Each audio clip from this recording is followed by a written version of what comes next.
Hello students, easy स्टडीमध्ये आपलं स्वागत आहे. स्टुडंट्स, आज आपण बघणार आहोत Newton's laws of motions. 3 law दिलेले आहे आपल्याला आणि तीनही लॉ आपण आज बघणार आहोत. तर सर्वप्रथम आपण बघू Newton's first law of motion. तर पहिले एक कन्सेप्ट आहे बॅलेन्स्ड अँड अनबॅलेन्स्ड फोर्स. आता बॅलेन्स्ड अँड अनबॅलेन्स्ड फोर्स म्हणजे काय? तर बघा, सपोज टग ऑफ वॉर आहे. टग ऑफ वॉर म्हणजे रस्सीखेच. रस्सीखेचमध्ये इथे एक पर्सन असते आणि इथे एक मुलगा असते. असा हे दोन्ही मुलं काय करतात, दोर धरतात हातात आणि ते एकमेकाकडे ओढतात. मधात रिबीन असते आणि इथे एक सर्कल असते. तर जर या ए आणि बी असे व्यक्ती घेतले आपण, जर या ए मुलाने जास्त ताकद लावली, जास्त फोर्स लावला, तर तो काय करू शकते, आपल्याकडे हे रिबीन ओढणार आणि मग तो जिंकला. जर हा बी मुलगा असेल, यानं जास्त ताकद लावली, तर तो आपल्याकडे ओढणार, मग ही रिबीन त्याच्याकडे जाईल, तो जिंकला. आणि जर तिसरी कंडिशन अशी आहे का, जर दोन्ही मुलांनी सारखीच ताकद लावली, तर रिबीन हलणार आहे का? नाही, रिबीन आपल्या जागी राहणार. तर जर एकाचीही ताकद जास्त किंवा कमी झाली, तर हा जो फोर्स आहे तो आहे अनबॅलेन्स्ड फोर्स. समजलं? अनबॅलेन्स्ड फोर्स, कोणती तरी एक ताकद जास्त झाली आणि जर दोघांची ताकद सारखी लागली, तर तो फोर्स कोणता आहे? Balanced force. म्हणजे हा जो रिबीन आहे हा हलणार नाही, कोणत्याच प्रकारे कुठेच हलणार नाही. तर याला म्हणतात बॅलेन्स्ड आणि अनबॅलेन्स्ड फोर्स. आता आपण बघू न्यूटनचं फर्स्ट लॉ. न्यूटनचा फर्स्ट लॉ ऑफ मोशन म्हणते, an object continues to remain at rest. An object continues to remain at rest. एखादा ऑब्जेक्ट असेल, एखादा ऑब्जेक्ट म्हणजे कोणताही ऑब्जेक्ट, हा काय करते म्हणते, रेस्टमध्येच राहण्याचा प्रयत्न करते. रेस्टमध्येच राहण्याचा प्रयत्न करते. और किंवा तो दुसरा कोणता प्रयत्न करते, in a state of uniform motion along straight line. एखाद्या युनिफॉर्म मोशनमध्ये स्ट्रेट लाईनमध्येच राहायचा प्रयत्न करते. कुठपर्यंत? Unless an external unbalanced force acts on it. जोपर्यंत त्याच्यावर बाहेरील, एक्सटर्नल म्हणजे बाहेरचा, अनबॅलेन्स्ड फोर्स ॲक्ट होत नाही. आता एखादा ऑब्जेक्ट आहे, समजा एखादा ऑब्जेक्ट मूव्हिंग आहे, मोशनमध्ये आहे, कुठेतरी चालत आहे, तर तो ऑब्जेक्ट चालतच राहणार, थांबणार नाही कधीच. कारण की तो प्रयत्न काय करणार आहे, युनिफॉर्म मोशनमध्ये चालतच राहण्याचा. पण असं जगात आपल्या शक्य आहे का? आपण सायकल चालवली, पायडल मारणं सोडून दिलं, सायकल चालतच राहणार आहे का? नाही, थोड्या वेळानं त्याची स्पीड कमी कमी कमी कमी होत जाऊन थांबते. कारण की त्या सायकलची इच्छा होती का युनिफॉर्म मोशनमध्ये कंटिन्यू जाण्याचीच इच्छा होती त्या सायकलची. पण प्रॉब्लेम काय आला, एक्सटर्नल अनबॅलेन्स फोर्स लागला ना. एक्सटर्नल अनबॅलेन्स फोर्स म्हणजे कोणता लागला, रोड सोबत ते चाक घासत गेलं, म्हणजे काय आला, फ्रिक्शन फोर्स. दुसरं, जमिनीकडे ओढणारा फोर्स आला, म्हणजे ग्रॅव्हिटेशनल फोर्स. म्हणजे हे दोन फोर्स काय करत होते, त्याला, त्या सायकलला थांबवण्याचा वेळोवेळी प्रयत्न करत होते. त्याच्यामुळे सायकल काय होते, हळूहळू थांबते. जर हे दोन्ही फोर्स नसते, तर मग काय होती, सायकल कंटिन्यू चालली असती. दुसरी गोष्ट, रिमेन रेस्ट. एखादा दगड, आता एखादा दगड आहे, तो दगड नाही का तिथच्या तिथंच पडून आहे, वर्षानुवर्षे, लईच वर्ष झाले तिथंच पडून आहे. पण जोरानं हवा आली किंवा जोरानं पाऊसच आला किंवा पूर आला किंवा एखाद्याने त्याला उचलून ठेवलं कुठेतरी किंवा गाडी आली, गाडीच्या टायरने ते दगड पळाला, तर तेव्हा काय होते, तो दगड काय होते, आपली जागा बदलते. त्यानं कुठपर्यंत जागा बदलली नाही, जोपर्यंत एक्सटर्नल फोर्स त्याच्यावर अप्लाय नाही झाला. पण जसा एक्सटर्नल फोर्स अप्लाय झाला तसा तो दगड हलला. तर हा आहे न्यूटनचा फर्स्ट लॉ का कोणताही ऑब्जेक्ट हा रेस्टमध्ये असेल तर रेस्टमध्येच राहणार आणि मोशनमध्ये असेल तर मोशनमध्येच राहणार. कुठपर्यंत? जोपर्यंत एक्सटर्नल अनबॅलेन्स फोर्स त्याच्यावर ॲक्ट होत नाही.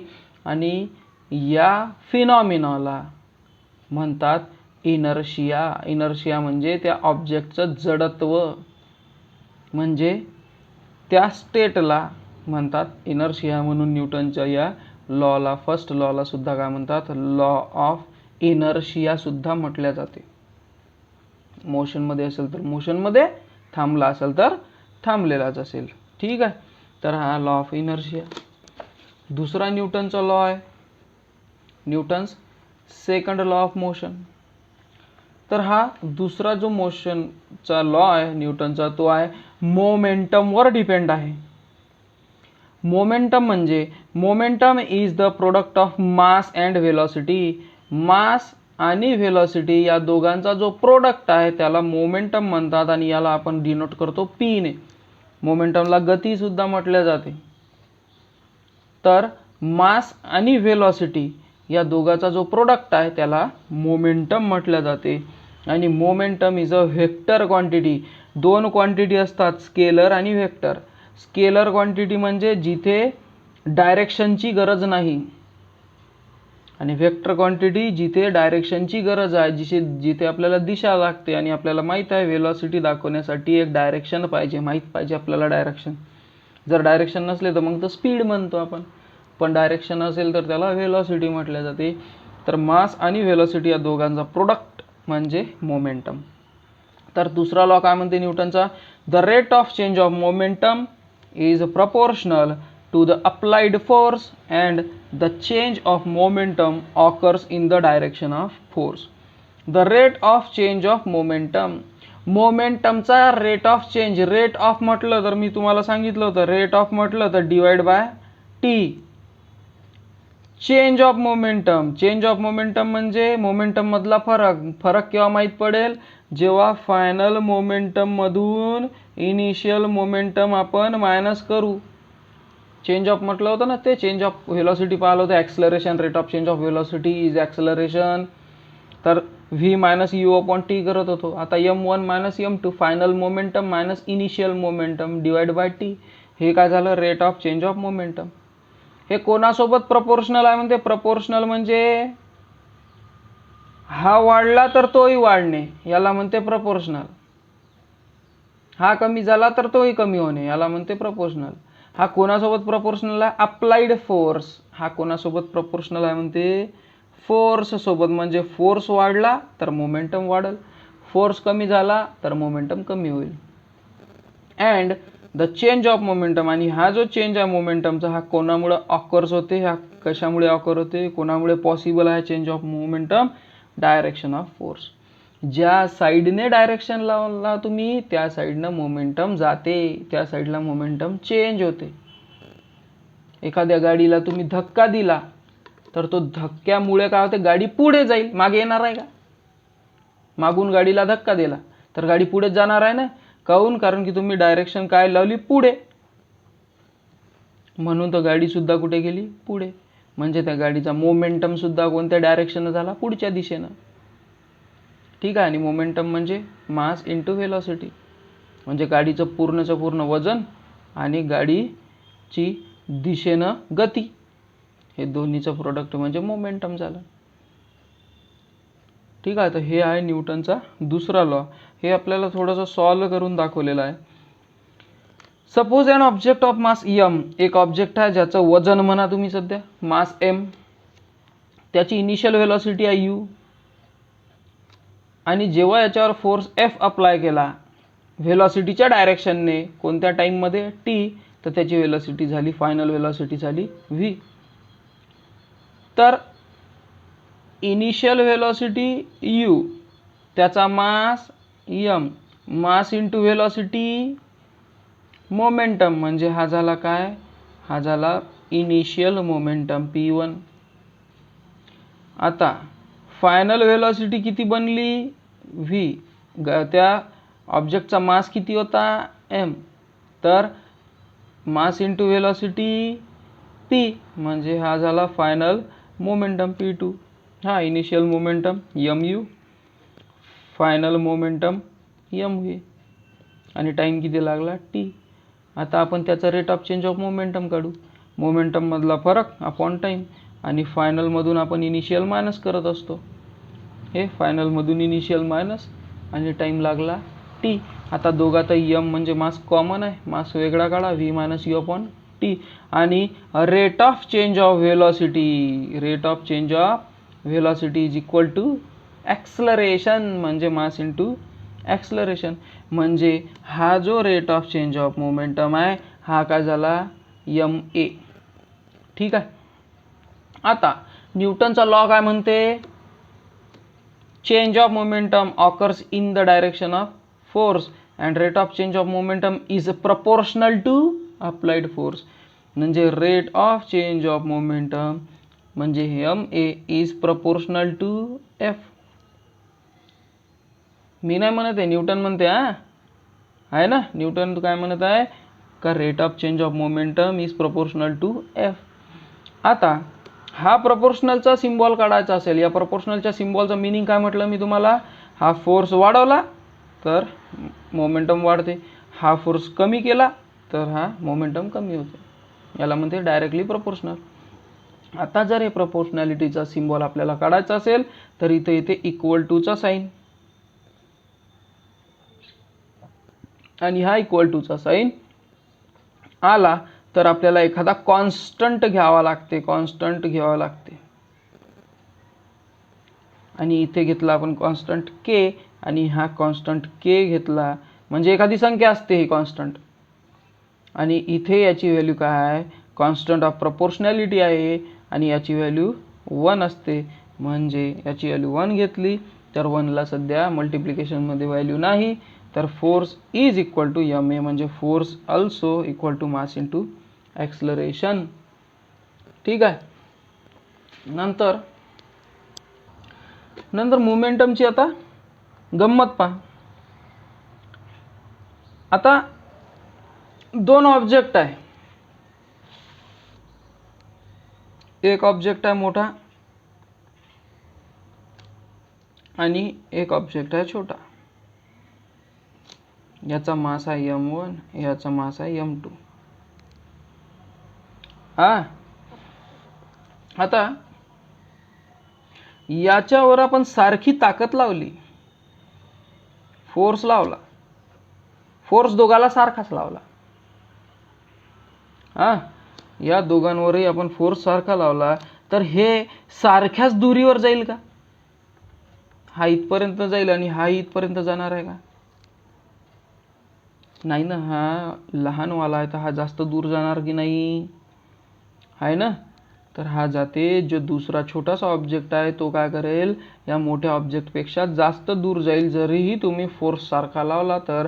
कारण की यांचा मोमेंटम वेगळा आहे, याचा मोमेंटम जास्त आहे तर याचा मोमेंटम कमी आहे. भले तुम्ही फोर्स जास्त लावला तरीही लहानवाला ऑब्जेक्ट जास्त दूर जाईल आणि मोठावाला ऑब्जेक्ट कमी दूर जाईल. ठीक आहे. तर दोन ऑब्जेक्ट आहे, रेस्ट पोझिशनवर आहे. सध्या ते दोघांचं मोमेंटम 0 आहे. समजा फोर्स आपण ॲक्ट केला तर जो लायटर ऑब्जेक्ट आहे, लहानवाला ऑब्जेक्ट आहे, हलका ऑब्जेक्ट आहे तो फास्टर जाईल आणि हेवियर ऑब्जेक्ट कमी दूर जाईल. पण या फॉर्म्युलामुळे आपल्याला माहीत आहे का rate of change of momentum म्हणजेच फोर्स हा दोघांवरही काय होत आहे, सेम अप्लाय होत आहे, सारखाच अप्लाय होत आहे. पण फरक काऊन पडला, तर त्यांच्या जे मोमेंटमचा चेंज आहे तेही फोर्स सुद्धा तेही चेंज आहे. म्हणजे दोघावर फोर्स सारखाच लावला, दोघाच्या मोमेंटममध्येही फरक पडला, ते सारखाच पडला. पण आपल्याला दिसण्यामध्ये फरक पडला. काऊन फरक पडला, कारण की तो ऑब्जेक्ट मोठा होता म्हणजे त्याचा मास जास्त होता आणि दुसऱ्या ऑब्जेक्टचा मास कमी होता. म्हणजे एक कमी दूर गेला आणि एक जास्त दूर गेला याचं मिनिंग म्हणजे फोर्स कमी जास्त झाला असं नाही आहे, फोर्स सारखाच लावला आपण, पण त्याचा रिझल्ट आपल्याला दिसला ते थोडासा वेगळा दिसला. ठीक आहे. म्हणजे फोर्स भले अप्लाय आपण केला पण मोमेंटम त्यांचा जो फायनल मोमेंटम आहे तो सेमच होता. ठीक आहे. नंतर न्यूटनचा थर्ड लॉ ऑफ मोशन बघू आपण. न्यूटनचा थर्ड लॉ ऑफ मोशन काय म्हणते का, फोर्समध्ये नाही का आपण बघितलं का फोर्स हा मोमेंटम सोबत रिलेटेड होता. पण नेचरमध्ये कोणताही फोर्स हा एकटा अप्लाय होत नाही. नेचरमध्ये कोणताही फोर्स याला तोडणारा, याला अपोज करणारा कोणता ना कोणता फोर्स असतेच. तर forces are always applied in pairs. Forces हे कधी पेयर्समध्ये अप्लाय होतात. When one object is applies force on another, then latter object also simultaneously applies a force.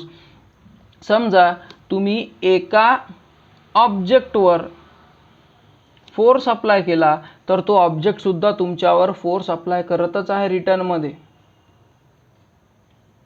आणि यानेच आपल्याला भेटते न्यूटनचा third law. The force applied by first object is called action force. पहिला ऑब्जेक्ट जो फोर्स लावते त्याला ॲक्शन फोर्स म्हणते. याला उत्तर देताना दुसरा ऑब्जेक्ट जो फोर्स लावते त्याला रिॲक्शन फोर्स म्हणते. तर न्यूटनचा थर्ड लॉ आहे, every action force has an equal and opposite reaction force which acts simultaneously. प्रत्येक ॲक्शन फोर्सवर, प्रत्येक पहिल्या ऑब्जेक्टच्या फोर्सवर इक्वल आणि अपोजिट, सारखा आणि त्याचा उलटा रिॲक्शन फोर्स आहे म्हणजे आहेच. आणि ते दोघंही काय करतात, एकमेकावर तसा फोर्स अप्लाय करतात. आता डेली लाईफमध्ये आपला एक्झाम्पल कसा देऊ. समजा एखादी पेन्सिल घेतली, त्या पेन्सिलनं मी काही लिहिलं. त्या पेन्सिलनं मी लिहत असताना एक्झाम्पलच दाखवू. एक्झाम्पल बघायचं असेल तर मी पेन्सिलने काहीतरी लिहिलं. तर याच्यात काय होते माहिती आहे का, हा कागदही थोडासा घासला असेल आणि पेन्सिलही घासली असेल. या पेन्सिलने काय केलं, त्या पेपरवर फोर्स अप्लाय केला आणि पेन्सिल घासली. कारण की घासलेला रिझल्ट तुमच्या डोळ्यासमोर आहे, हे लिहिल्या गेलं.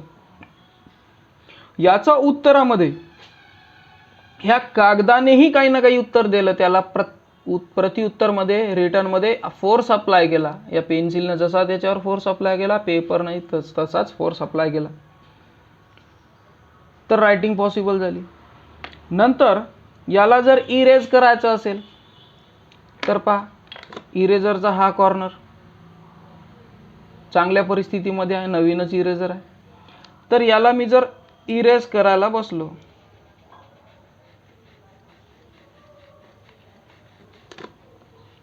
आता मी याला इरेज केलं, तर लिहिलेलं मी पूर्ण इरेज केलेलं आहे. आता झालं काय, जसं मी लिहिलं होतं पेन्सिलीनं त्याच्यावर हे फोर्स इथं रिझल्ट आला होता. पण मी या इरेजरला यूज केलं तर पहा, इरेजर बी घासला, हे इरेजरचं घासलेलं बिट्स, आणि याला हे पेन्सिल्सचं सुद्धा मोडल्या गेलं, खोडल्या गेलं, आणि कागदही थोडासा घासलेलाच आहे. म्हणजे या इरेजरने याच्यावर फोर्स अप्लाय केला, त्याच्या विरोधामध्ये या पेजनं सुद्धा फोर्स अप्लाय केला, आणि त्याचं दोघाचं, या इरेजरनं केला ॲक्शन फोर्स, या कागदानं केला रिॲक्शन फोर्स. तर याचं उत्तर म्हणून आपल्याला रिझल्ट काय भेटला, हा कचरा रिझल्ट भेटला त्याच्यामध्ये. ठीक आहे. तर अशा प्रकारे न्यूटनचा थर्ड लॉ म्हणते का, every action force has equal and opposite reaction force which act simultaneously. एकासोबतच. म्हणजे आज आपण इथे इरेजरनं खोडलं आणि उद्या इरेजर कमी होणार आहे असं नाही आहे. आत्ता केलं ना तर त्याचा रिझल्ट आत्ताच भेटणार आहे आपल्याला. तर असा होता न्यूटनचा third law. The action and reaction are terms that express force. Action and reaction हे फोर्ससोबत रिलेटेड आहे. हे फोर्स पेयर्समध्ये होते. एकच फोर्स कधीच वर्ल्डमध्ये होत नाही, त्याला दुसरा फोर्स असते म्हणजे असतेच. Action and reaction forces act simultaneously. हे दोन्ही सायमल्टेनियस एकाच वेळेस ॲक्ट करतात. Action and reaction force act on different object. हे वेगवेगळ्या ऑब्जेक्टवर होतात, म्हणूनच तर आपल्याला रिझल्ट भेटते.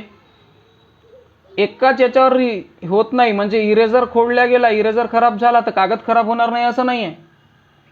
दोघावरही ऑब्जेक्टवर, दोन्ही ऑब्जेक्टवर होते, आणि म्हणूनच तर आपल्याला काय होते, दोघाचे ते फोर्स हे इफेक्ट कॅन्सल नाही करू शकत.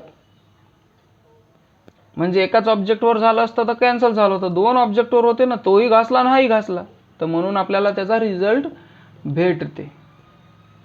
ठीक आहे. तर अशा प्रकारे न्यूटनचे तिन्ही लॉ आपण बघितलेले आहेत. त्याचे एक्झाम्पल इथे दिलेले आहे का बॉल बॅटसोबत हिट केला तर बॅटची स्पीड कमी होते, गन रिकॉईल होते, गननं गोळी आपण झाडली तर गोळी तर समोर जाते पण गन थोडी मागे येते. आणि रॉकेट फायरिंगचं पाहिलं का रॉकेटमध्ये काय होते, रॉकेट जसा फ्यूल इजेक्ट करते, फ्यूल सोडते, तसा जमिनीवर पूर्ण धूर सोडते आणि त्याच्यामुळे रॉकेट वर जाते. आणि हे तिन्ही कशाशी रिलेटेड आहे, न्यूटनच्या थर्ड लॉनं. तर अशा प्रकारे न्यूटनचे तीनही लॉ आपण बघितलेले आहे. तर व्हिडिओ आवडला असेल तर नक्कीच लाईक आणि शेअर करा. ओके.